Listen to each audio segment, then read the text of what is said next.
మీకు తెలుసా, ఎప్పుడూ తడిగా ఉంటూ ఎప్పుడూ ఎండిపోని శివలింగం ఒకటి ఉంది. ఈ లింగాన్ని పోడి వస్త్రంతో తుడిచినా గాని మళ్లీ తడిగా ఉంటూ నిరంతరం లింగం నుంచి జలం ప్రవహిస్తూ ఉంటుంది. ఇదే పంచభూత లింగాల్లో ఒకటైన జలలింగం జంబుకేశ్వరం లింగం. ఈ ప్రపంచాన్ని పాలించే 5 అంశాలు ఉన్నాయి. ఈ 5 అంశాలను పంచభూతాలు అని పిలుస్తారు. శివుడు వీటిని పరిపాలిస్తాడు. మరియు ఈ పంచభూతాలు భూమిలో నివసించేటప్పుడు 5 వేర్వేరు లింగాలుగా ప్రాతినిధ్యం వహిస్తాయి. అవి: భూమి లింగం కాంచీపురంలో ఉంది.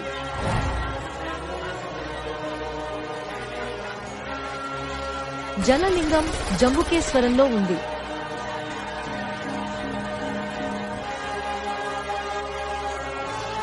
అగ్నిలింగం అరుణాచలంలో ఉంది.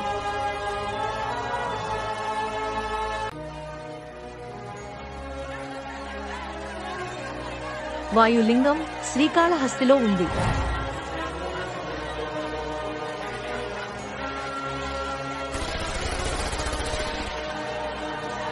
ఆకాశలింగం చిదంబరంలో ఉంది.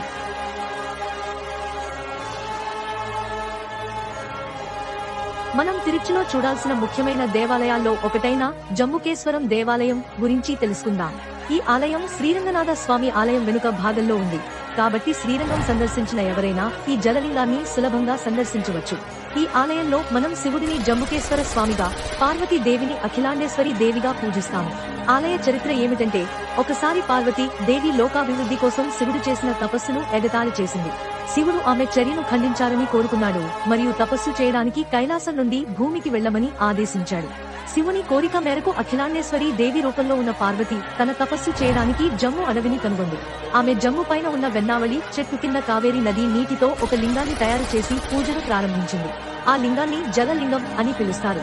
శివుడు చివరికి అఖిలాండేశ్వరి దేవికి దర్శనమిచ్చి ఆమెకు శివజ్ఞానాన్ని బోధించాడు. అఖిలాండేశ్వరి దేవి పశ్చిమ ముఖంగా ఉన్న శివుడి నుండి తూర్పు ముఖంగా ఉపదేశాన్ని తీసుకుంది. ఇది ఈ ఆలయ చరిత్ర. ఇప్పుడు కూడా ఈ ఆలయంలో అఖిలాండేశ్వరి దేవి తన భర్త శివుడిని పూజించేది కాబట్టి ప్రతిరోజు కూడా మధ్యాహ్నం ప్రధాన పూజారి స్త్రీల దుస్తులు ధరించి జంబుకేశ్వర స్వామికి ఇంకా నందికి పూజ చేస్తారు. మధ్యాహ్న పూజ చాలా ప్రసిద్ధి చెందింది. ప్రతిరోజు అనేక మంది యాత్రికులు దీనికి హాజరవుతారు. ఈ సందర్భంగా కరుం పసు అనే ప్రత్యేక రకమైన నల్ల ఆవును ఉపయోగిస్తారు. వండిన అన్నంతో లింగానికి అభిషేకం చేయడం ఆలయంలో రోజువారీ ఆచారం. ఆలయ సమయం మరియు రూట్ ప్లాన్లు వివరణలో ప్రస్తావించబడ్డాయి. మరిన్ని వీడియోల కోసం ఫాలో చేయటం మర్చిపోవద్దు. అందరూ చూసినందుకు ధన్యవాదాలు.